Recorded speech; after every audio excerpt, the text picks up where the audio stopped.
Thanks everybody for showing up. Welcome everyone to the first ever webinar hosted by the Stewardship staff of the Lower Thames Valley Conservation Authority. Since it's the first webinar, just bear with us in case we run into some technical difficulty. We did do a trial run, so it should be okay. We have three presenters today. Mike Smith is a local environmentalist who started his journey with the native plants in 2019. Mike was born and raised near Point Pelee. He attended school at the University of Guelph's Ridgetown campus and is now living in North Buxton, where he is working on renaturalizing his residential property over there. So these experiences have given him a great appreciation for our local Carolinian habitats and wide diversity of wildlife. So welcome, Mike. We also have Jumanah. She's with ALUS Elgin. She's the coordinator for that program. She has a master's of environment and sustainability from Western University. Previously, she interned at the LTVCA, conducting forest surveys and water quality testing, and working within conservation lands. And then there's me, Greg Van Every. I'm the environmental project coordinator for the Lower Thames. I've been working there for about 10 years, doing stewardship projects, wetlands, prairie, reforestation, and, building that program up from 10 years ago. And still love my job, still love what I do, and I try to make the best of it, and I'm glad there's others out there that enjoy it too. So you can enter questions if you want in the Q&A icon at the bottom of the screen. We'll address the questions at the end with a question answer period. And we're going to record the session too, and we can provide a link to those registered with their email once we get it uploaded. As a gesture of appreciation, we're going to give out an LTVCA season's pass and a 150 to 200 centimeter size tree for you to plant. So we're just going to do that randomly. So we'll throw a dart and you could be the winner. So enjoy this session and take it away, Jumanah.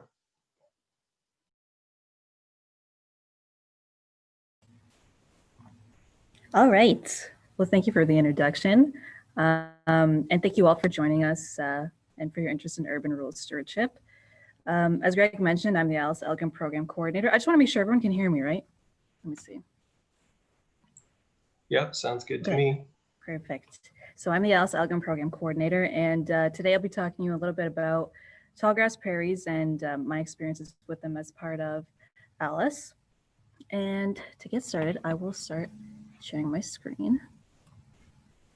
So there it is, my title slide featuring a lovely ALUS Elgin tallgrass prairie. And to begin, I'll provide an intro to the ALUS Elgin program and then dive straight into ALUS tallgrass prairie projects. And we'll start by talking about how they're established and provide some generalized maintenance recommendations as well. And finally, I'll leave you with my contact information. So if you have any further questions or you'd like to receive a guidebook from ALUS, which is always a good read, you can reach out. So ALUS Elgin is a program that develops and supports restoration projects on marginal agricultural lands. And these projects are best suited to landowners' needs and priorities in Elgin County, and are really meant to sustain agriculture as well as wildlife and natural areas in Elgin. And through our work and partnerships with organizations like the Lower Thames Valley Conservation Authority, ALUS Elgin has helped farmers restore wetlands, reforest and plant windbreaks, install riparian buffers, create pollinator habitat, and establish other ecologically beneficial projects and practices in Elgin County. We target areas that are tend to be inefficient to farm or are marginally productive or are environmentally sensitive in some way. And what's more is that ALUS provides per acre annual payments to ALUS participants to recognize their dedication to managing and maintaining all ALUS projects on their land. So that's a nice incentive as well. And since its beginnings, and then expansion in 2016, ALUS Elgin has helped to restore and enroll over 540 acres of land into the program. And as you can see on this lovely pie chart here on the right, grassland projects like the establishment of tall grass prairies make up almost 60% of all of our projects. This slide here shows a step-by-step process of project establishment in the ALUS program. And our projects tend to begin with an expression of interest from landowners. This is just when a simple form is filled out to help me understand what kind of project the landowner is looking for. And then that will lead to step 2, which is a site visit. And that takes place so I can get a good idea of the land and the ideas and concerns that a landowner has. And then from that point, a project plan is developed and conversations between partners and contractors begin. This leads into step 4, which is where I summarize the details I've gathered up to that point in a project summary and present that to our advisory committee. And with their approval, we can move forward with preparations and establishment. And I've got a nice picture here on the right of our advisory committee working very hard to review projects at a recent meeting. And after projects like tall grass prairie plantings have been put in the ground, the site will be monitored once a year to check in on its development. And we stop by so landowners can ask us any questions as well they might have. So what is a tall grass prairie? A tall grass prairie, or TGP, is a diverse and open landscape native to Southern Ontario. It's dominated by native wildflowers and warm season grasses, and it takes its name from the tall grass that grows up to 2 meters or even higher than that. And these landscapes are part of Ontario's natural and cultural heritage, but today it's thought that less than only 1% of Ontario's original tall grass prairie actually remains. So these landscapes are important to restore because of the significant role they play in our local environments. A TGP really acts like a system that provides so many benefits and services to the site and its surrounding area. So restored sites provide cleaner air by holding carbon in the soil with their vast root systems. And these root systems can extend up to 3 to 4 meters into the ground, and they regenerate every 4 years or so. So they build up the organic matter in the soil, which promotes soil fertility. And these deep roots actively help to reduce rill and gully erosion as well. So while slowing surface runoff and into drainage ditches and ponds and reducing the sediment load, you can see how they work to restore the local water quality as well and protect aquatic life. And now moving our focus from the soil to above ground, it's clear to see how the plants in a tall grass prairie attract so many pollinators by just taking a look at the picture on the right. I mean, like, I'd be a frequent visitor if I was a bee, so you can see that it definitely attracts pollinators. And in addition to the buzzing and humming that are associated with tall grass prairies, they provide structural diversity as well. They provide space for habitat because warm season grasses tend to bunch, and these clumps allow for parts of the ground to remain bare during the season. So they provide travel corridors for wildlife. Warm season grasses also don't mat down as easily under winter snows, and they provide an excellent winter escape and nesting cover for the following spring. So you can find animals like deer and snakes, butterfly and native wild bees, as well as threatened grassland birds, bird species like the bobolink and eastern meadowlark. With growing awareness of the benefits of tall grass prairies, it's easy to see why there's a growing interest in the establishment and management of tall grass prairies. And this is where ALUS can help as we work to recreate these unique systems on private lands by assisting farmers with the preparation, planting, and maintenance of tall grass prairies. So this slide provides a preview of what to expect for the first few years of tall grass prairie establishment. Once seeded, it usually takes at least 3 years for a tall grass prairie to fully establish.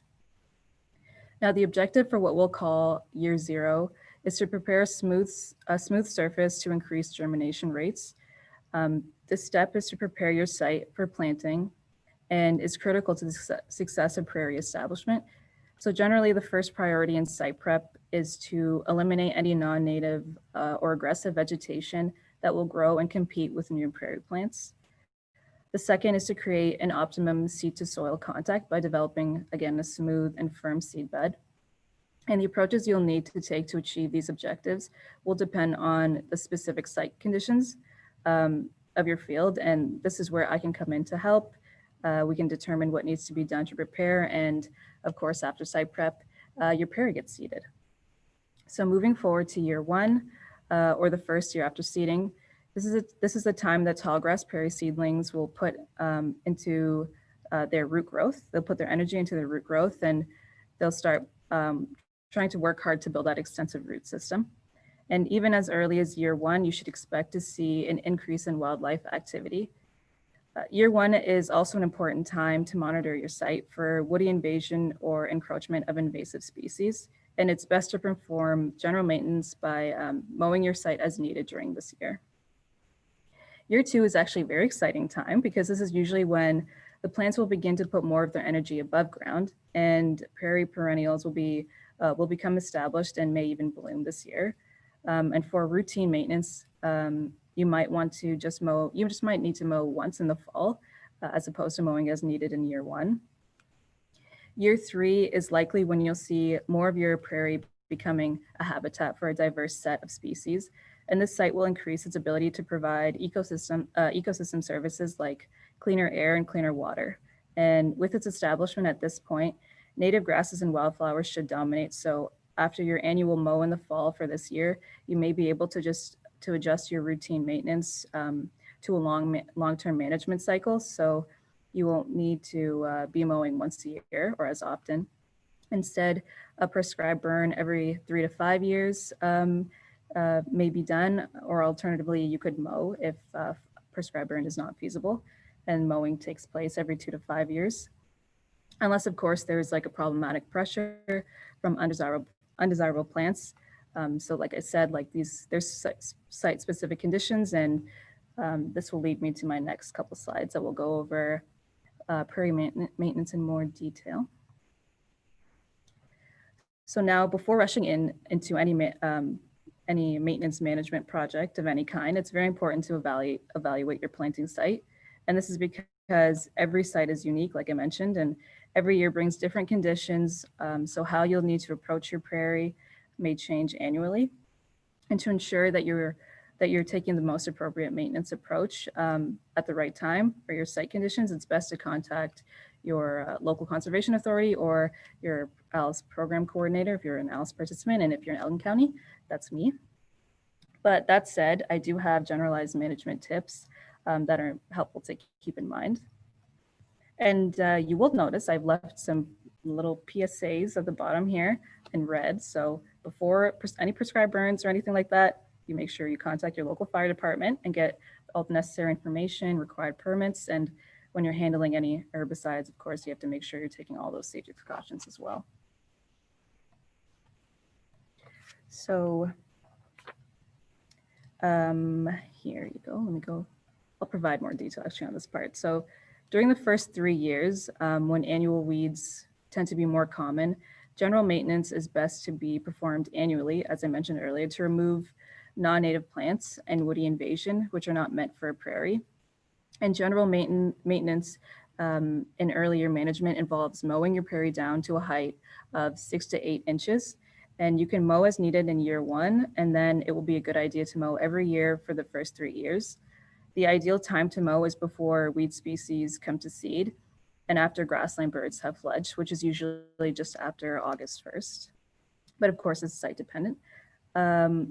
If chemical spot treatment is required to target sites with small patches of unwanted plants or scattered weeds, this can be done at any time of the year, but it's best applied in early spring before prairie plants are actively growing. And it's important to be cautious on sites that have wildflower plants because herbicides will negatively impact them. Once the tallgrass prairie has fully established and you can focus on long-term management, this is when, I guess I mentioned earlier, like when there are fewer weed species and more of the native warm season grasses and wildflowers begin to dominate the site. You won't be needing to maintain it annually, or unless of course needed otherwise. So you can just evaluate every year, and you tend to just need to do a prescribed burn if that's feasible every 3 to 5 years, or alternatively, again, you can mow to every 2 to 5 years depending on your site conditions. Here I provided a summary table that shows the generalized response to common maintenance concerns for tallgrass prairies.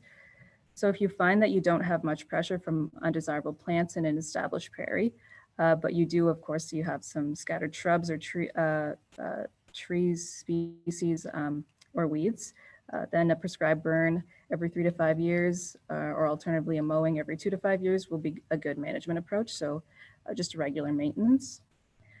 If your site is ridden with perennial weeds, you may want to apply a chemical control in early spring before any of the warm season species begin germinating.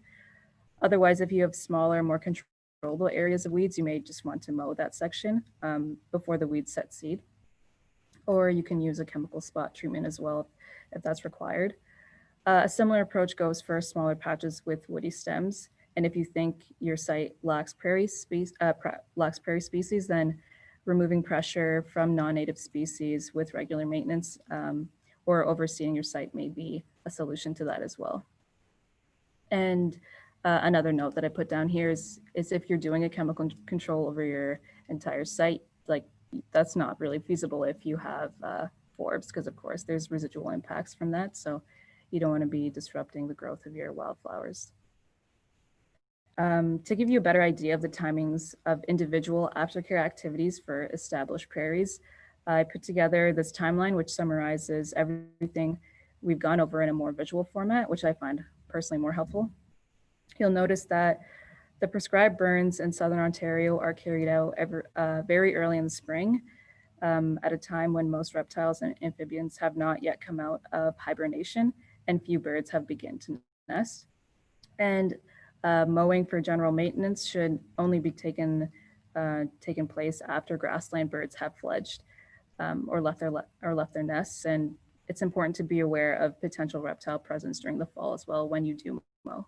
So just to be clear, these are just individual activities. It's not like you're going to be doing a prescribed burn early in spring and a chemical application in early in spring.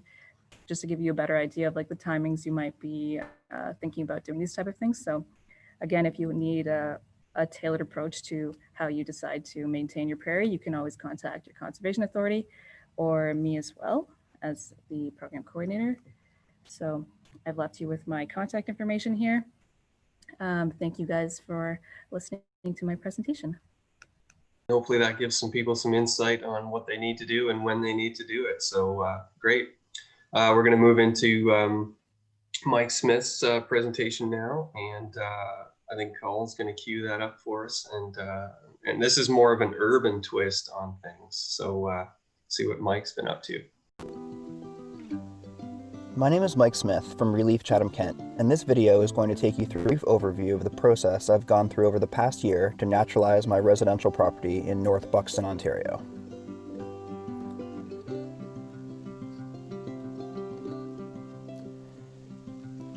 In June 2019, I attended the Greening Your Grounds workshop hosted by Lower Thames Valley Conservation Authority and funded by our local Rotary Club. This educational event covered various methods for incorporating stormwater management techniques into home landscaping projects, including things like how to direct rainwater from a downspout into a rain garden, and tips on how to best create wildlife habitat. One of the speakers was Larry Cornelis from Sydenham Field Naturalists. SFN is Chatham Kent's only naturalist club, and Larry's presentation on native plant species and their incredible importance to wildlife diversity was really eye-opening for me. Larry touched on the important work of Doug Tallamy and his book Bringing Nature Home. I went home determined to replace a lot of the non-native plants in my garden and improve the quality of habitat I was providing on my property. At the time, I was living in a small house on the north side of Chatham, but I had what I thought was a fairly large garden area to fill with native plants.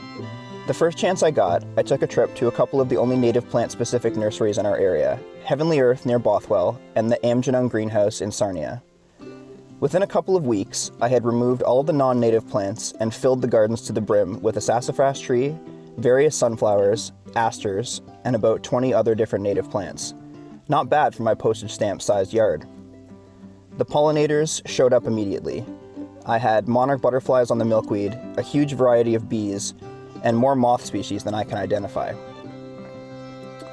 It was only a couple of weeks before I started to realize that I wouldn't have the space to do what I really wanted: restore some of Chatham-Kent's lost forest habitat.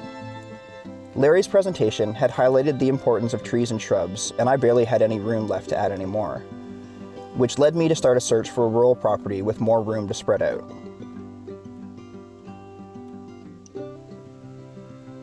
In the fall of 2019, I moved out to North Buxton and 1.15 acres of blank slate, a wide expanse of lawn. I had LTVCA come out and make some recommendations on a restoration plan, and we decided to work towards the final goal of establishing a small forest with oak and hickory trees as the dominant canopy species. The neighboring property is fully treed, so there is a good seed bank of dogwoods, sedges, and silver maple to spread outward over the years. I was also very fortunate to connect with Mathis Natvik, who's an accomplished wildlife biologist from the Highgate area who has decades of experience with restoration projects in CK.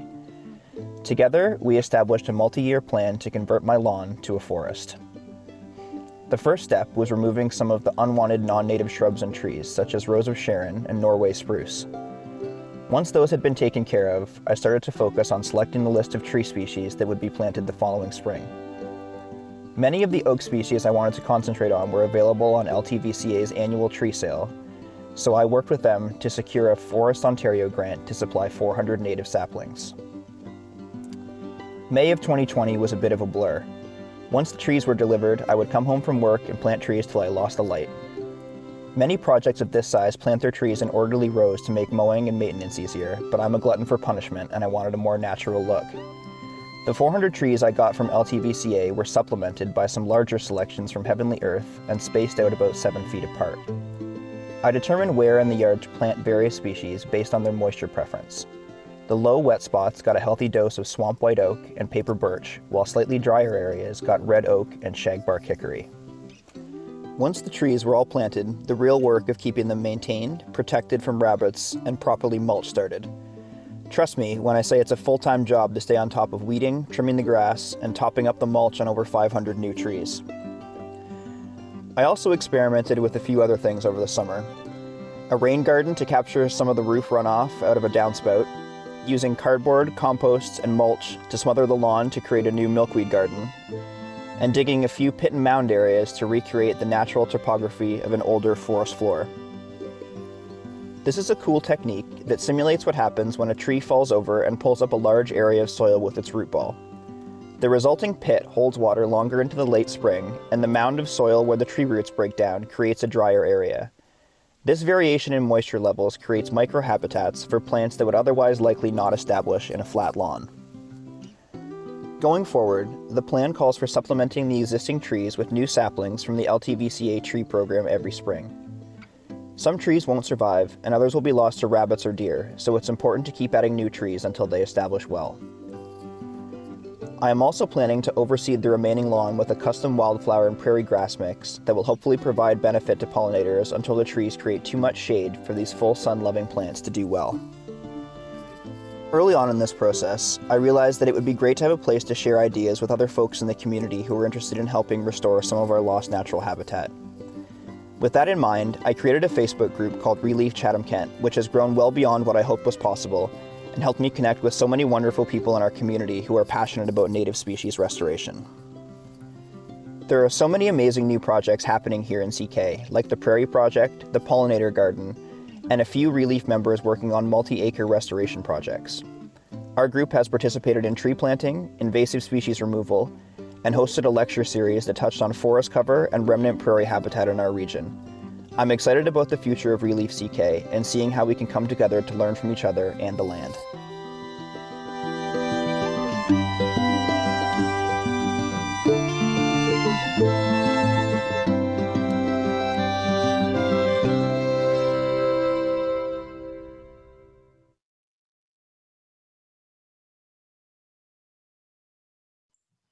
That's a really great presentation there, Mike, and we really appreciate having a citizen's perspective point of view, and a lot of good plugs in there for some of the nurseries that we've used over the years with you know, the First Nations and the native species thing. That's all great stuff, great work. And I see the questions are coming in, but we're going to hold off till the very end, and then we'll field all those.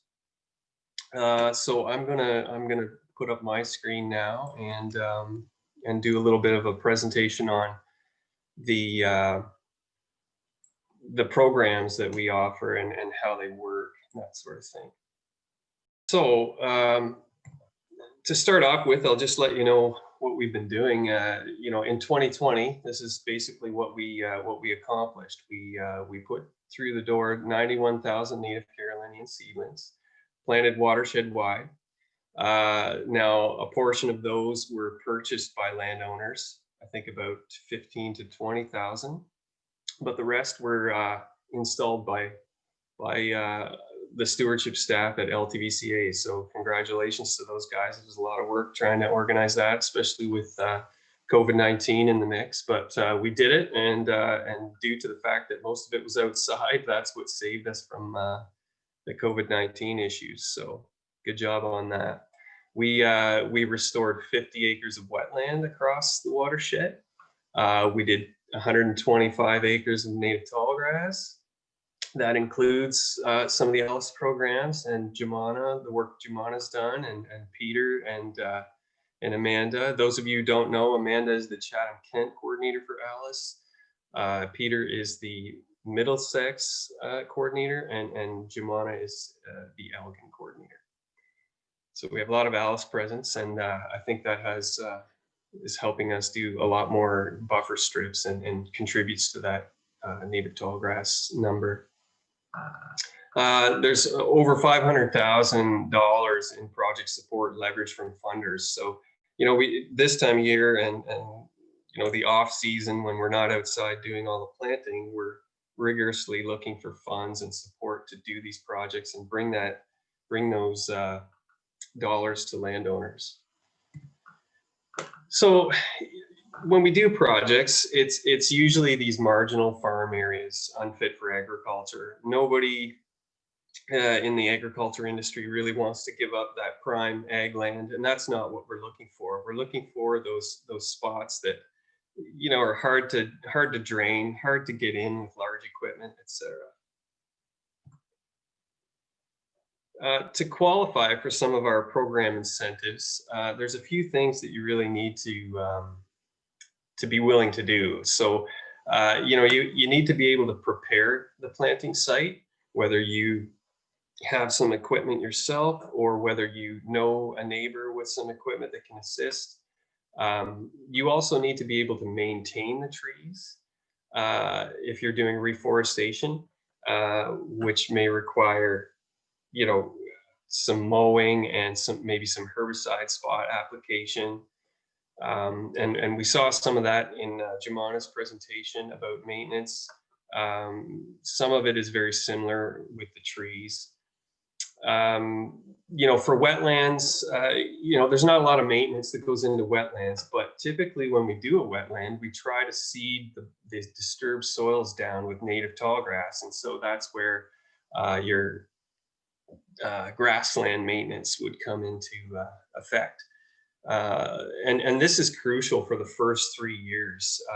As you heard in Jumanah's presentation, it's a few years before you can really get a good catch and establishment of the native tallgrass. Similarly with trees take about 2 to 3 years to really come up above the weed line. And when you look at the growth rate difference between maintained plantation versus an unmaintained plantation, it's a world of difference. Essentially, grass is cool season grass is the enemy of trees, just because it produces a sod layer. It's not like the native grasses that are more clumps. The cool season stuff produces that sod layer that sucks up all the moisture in a dry period of the summer and really stunts the tree growth. So keep that in mind. But we have a fact sheet on our website that lists preparation and maintenance. I encourage you to check out our website and see what kind of resources we have there. Now, just if you look to the picture there, you know, that's an aerial photo basically of a site that's been prepped in these strips. So what we typically would do is, now that used to be all hay ground or sod or pasture of some description. And what he's doing there is rototilling these strips. And this allows a nice diameter around the trees stems that is grass free, that will allow the moisture to penetrate, and the trees will have optimum survival and growth rate. This also, you know, keeps it open around the trees, so birds of prey above can keep the mice populations down by hunting them, because they'll, you know, if they're going to go and attack the trees like rodents can do sometimes, you know, the hawks and eagles can snatch them up. So that's a good symbiotic relationship there. But and also you know, it gives that moisture down in there, and penetrates the roots, and it's just a world of difference for the tree growth and survivability if you do that. To qualify for our 50 million tree program, reforestation program, they've changed the minimum to 600 trees, basically 1 acre. And it has to be suitable land as well. So it's land that's open or mostly open, has not been defined as a wood lot. So you can't go clear a wood lot basically and then try to plant trees in it. That's not really the idea. So that's what that statement means. They have replanted ash plantations in past. It's a bit trickier because there's a lot of canopy there, but the Lower Thames has done projects where we've gone in and you know, plant some shade tolerant species such as sugar maple or American beech into the understory, or even shrubs, to try to regenerate those failed ash plantations. And it's with good success too. It was just it's just very important to diversify your tree selection. And so, you know, we recommend that you have a few species in case of you know, something that happens like the ash borer. And the last thing is that you really need to be able to sign a 15-year agreement. And it's not a huge legal agreement. It just basically says that you're going to maintain the project and see it to maturity. And so that you're not going to, you know, we're not going to put this money into the project and then turn around a couple of years later and it's destroyed. So that's what that agreement is about. But beyond that, there's nothing really in the agreement, just that you're going to hold on to the project. So the 50 million tree program, it covers $1.36 per tree seedling and goes toward the tree cost. You know, this is block plantings or windbreaks, but only native species are allowed. Like, they don't want to, because it's a forestry program, they don't want to fund shrubs, and they don't want to use Colorado spruce or Austrian pine, that sort of thing. So sticking to native Carolinian species on that. We have our general seedling program every year. You know, anybody can call us and buy seedlings. They're about $1 or $2 per seedling. And we have an order form that we usually update this time of year for the coming year. So we haven't got our 2021 list out yet, but typically the prices don't really change that much. So you can still ballpark the cost if you look at that list. You know, like I said, they're $1, couple dollars a piece, depending on the species. We have mostly Carolinian species. There are a few. We do offer Colorado spruce and some you know, different ones, but most of our species are all native Carolinian, and those are the ones we promote because that's what we want to see people planting throughout the watershed. So And then we also do wetlands, of course. We try to gather partners and funds to do wetland excavation and restoration. You know, we get our money from various programs, and you know, most of these projects are offline. We're not doing a lot of in-drain work, or at least not yet. We are working with the municipality on a few different projects here and there, and trying to engage them as much as possible and be part of inline work as well.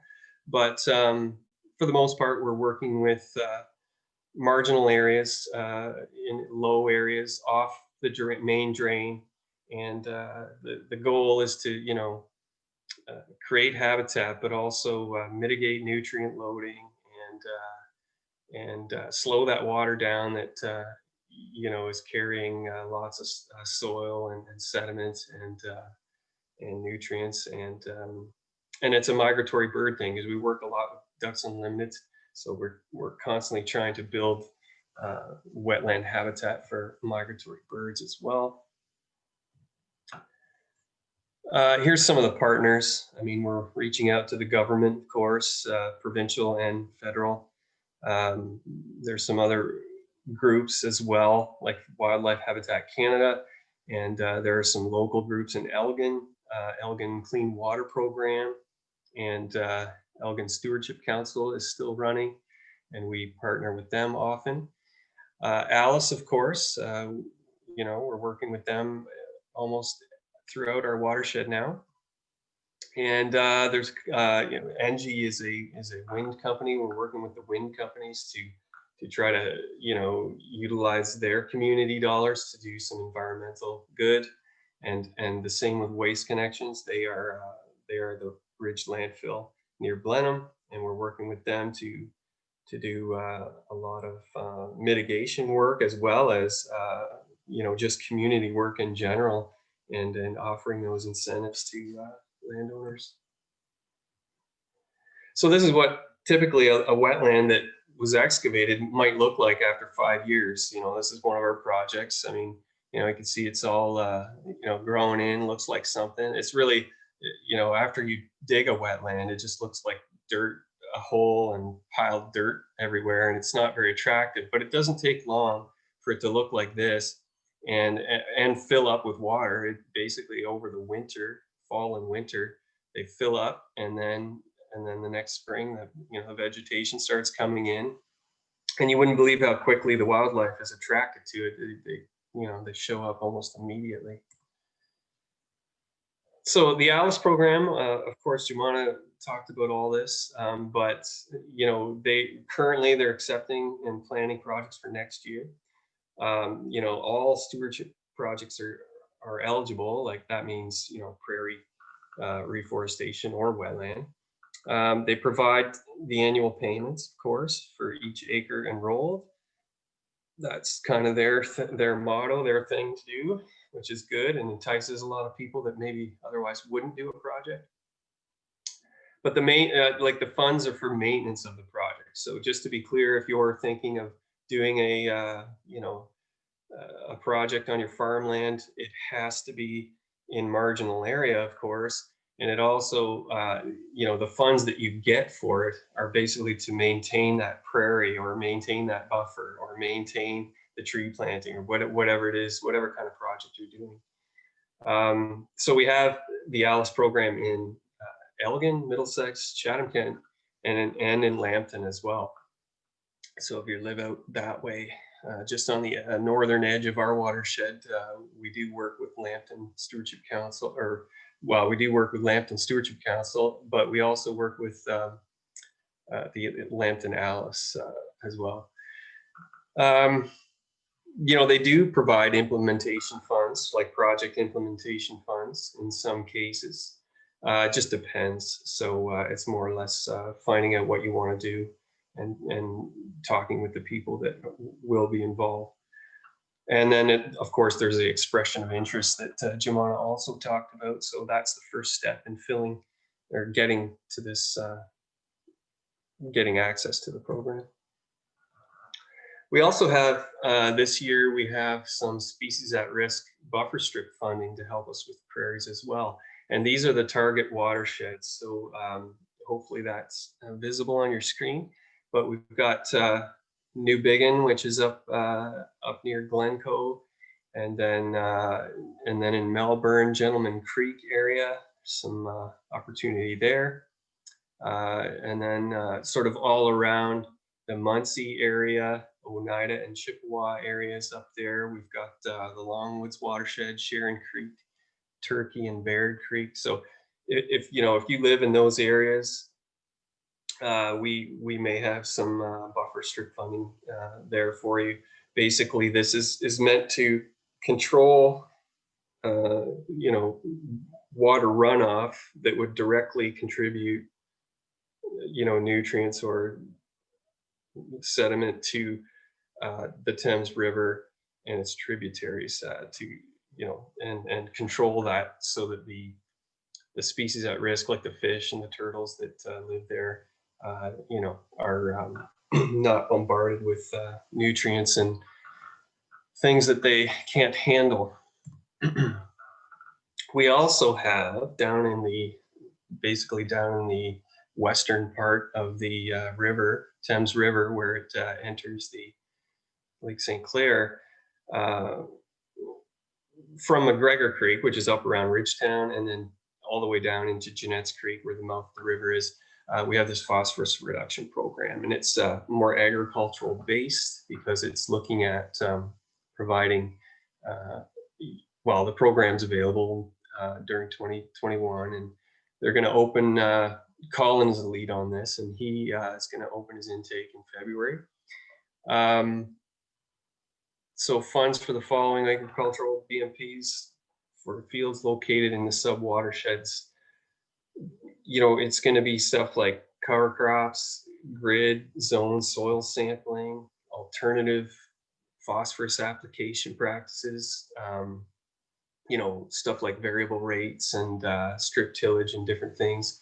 So, and then erosion control structures. So if you're a producer and you think that, your operation could, take advantage of some of this stuff, get a hold of Colin. He's the guy, and he'll, we're trying to help out producers do what they need to do to improve their operations, save some money on nutrients while, keeping the soil on the land and keeping the nutrients on the land as well. Now, this funding for all that is provided by the Environment Climate Change Canada, and it's through the grant called Great Lakes Protection Initiative. And then also OMAFRA is involved in that as well for monitoring and research activities. So they're having a look at what are the results of doing these kinds of practices on the landscape. So here's the area here shown in the map that those particular incentives are eligible. So if you live in that area, certainly get a hold of Colin Little there. His email's there. I'm going to have a slide at the end that has our contact information so you can write it down, jot it down, or copy it or whatever. So this cover crop program is going to be new. We haven't launched this yet, but during 2021, the LTVCA is going to be launching a watershed-wide cover crop incentive program. So it's across the region. So follow our social media and check us out, because we're going to be launching this, and there'll be an announcement with additional details, but that's coming. So this is undertaken with the financial support of Environment and Climate Change Canada as well. So we're moving forward with they're starting to see what we're doing and how well we're doing it, and they're slowly offering us more money to do it, because we need, we got to keep this going. It seems to be working, and so we're taking it off in the right direction, and hopefully we can get as many people involved and to take advantage of those programs across our watershed. So as far as financial incentives, various programs exist, and they vary from year to year because there's always different funds. So you know, typically the projects that we do are wetland, prairie, and tree planting, but within that we can do, you know, now that we've got some agricultural reach, we can do cover crops and different things with phosphorus and nutrient loading on the landscape. So basically it comes down to just getting a hold of us, and we'll, you know, find out what you want to do and see if we can provide you with something along the lines of what I've just explained. Now here's something too. If you're out there and you could actually be a green sponsor, please reach out to us. I mean, there's lots of opportunities to help us with this task. I mean, there's, you know, single donation. You could, you know, do a tree giveaway or support one larger stewardship project. Maybe support the tree cold storage for a year or something like that. Or you could do an annual donation. You could support tree planting and buffers, pollinator projects, or similar to our historical programs that we've been doing over the years.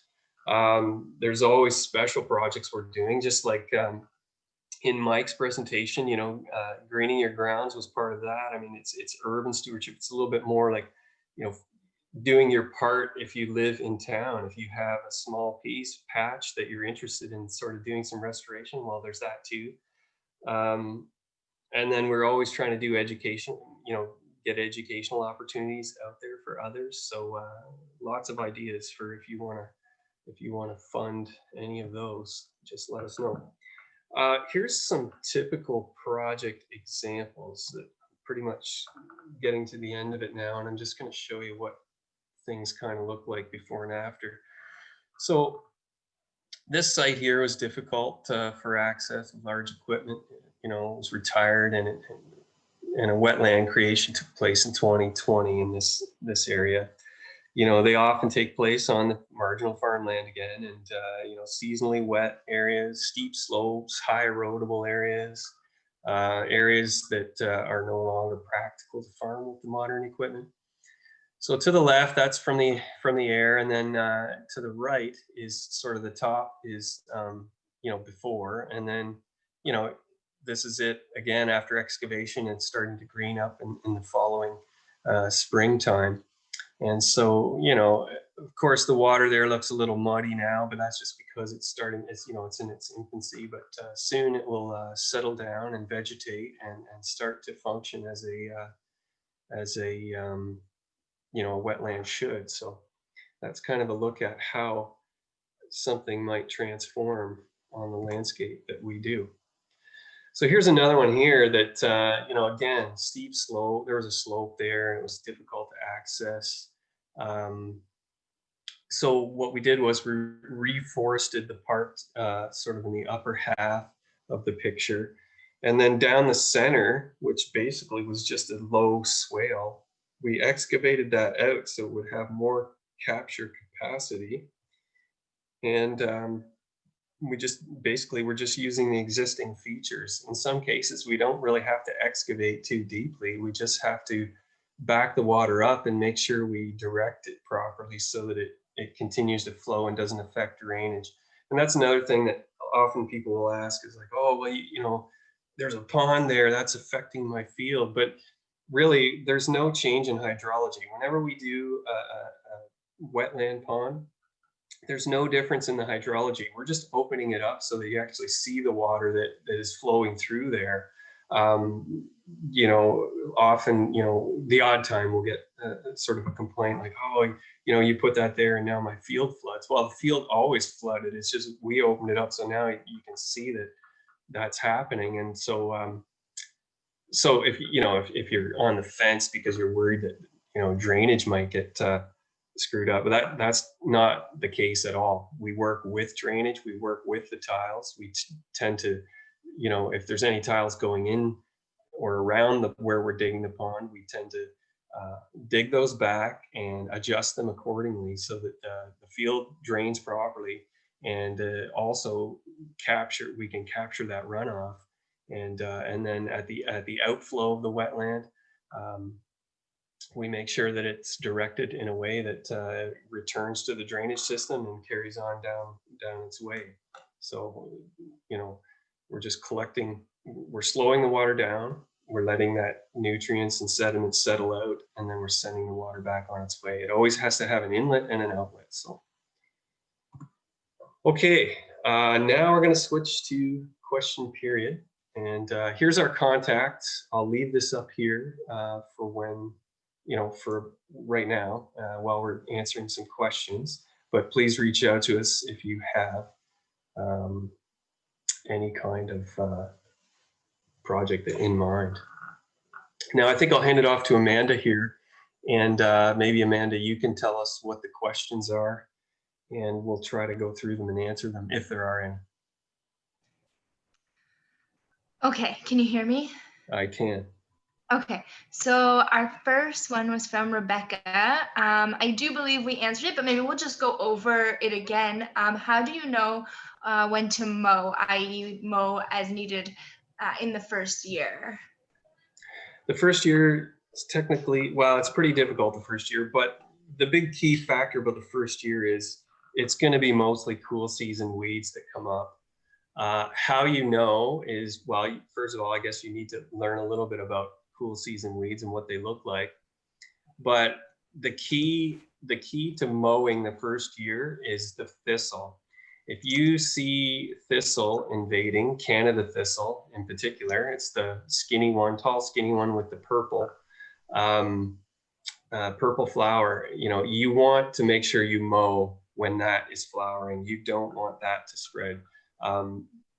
Or any noxious weed for that matter. So if you know the noxious weed list and you see those that are present in your prairie, you want to make sure that you knock those down.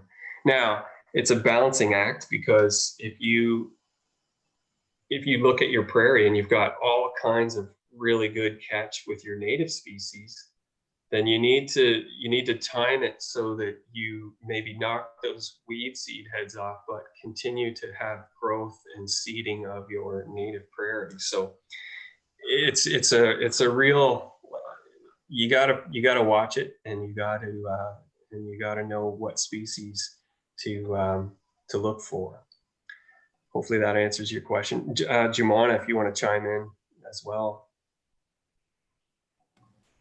Oh, you did a great job, Greg. Okay, thanks. All Can I right. add something? Yeah, for sure. You can over mow your prairie species as well. I know a lot of people are really worried about annual weeds and them spreading, and I totally understand, but there is a point where you can over mow. If you're mowing every month, you're not allowing the native species to come up, and you're not allowing them to reach the sun either and get that warmth. So it's really important that you have that balance, like Greg said, to mow. We recommend every kind of coordinator and everybody says a slightly different date. ALUS Chatham Kent, we recommend and encourage after July 15th, because that's our delayed hay date for the meadowlark and bobolinks. But obviously the later you can wait, the better it is for nesting species. But sometimes those thistles come to seed by June. So if you're having a really big problem, obviously you should mow then. But like Jumanah said, it's all, every planting is different. So just reach out to your coordinator, but there is a point of over mowing, and you kind of want to stick to that 2 times a year, the, summer mow and then a late fall mow. Late fall mows are beneficial in some ways too. Like after the seed has the native seed has sort of dried and cured, it does a lot for promoting seed spread once you mow it down after the seeds have ripened. So that is one advantage to a late mow. The early mow is trying to get in there before the birds and get that thistle down, and it still gives you that middle of summer growing period for the warm season species, which are your native species. So great. And also the wildflowers in your prairie planting are annuals, they're not perennials. So if you mow them while they're in bloom, you're not going to get that seed for the following year. So if you have a good wildflower take, you really want to wait until they've gone to seed to get that seed for the following year too. Okay. Anything else on the list? I think that is it for questions. Does anybody else have any questions? Feel free to type them in. we can answer them. Thanks, everyone, and thanks to the presenters. We really appreciate it. Look forward to the next one.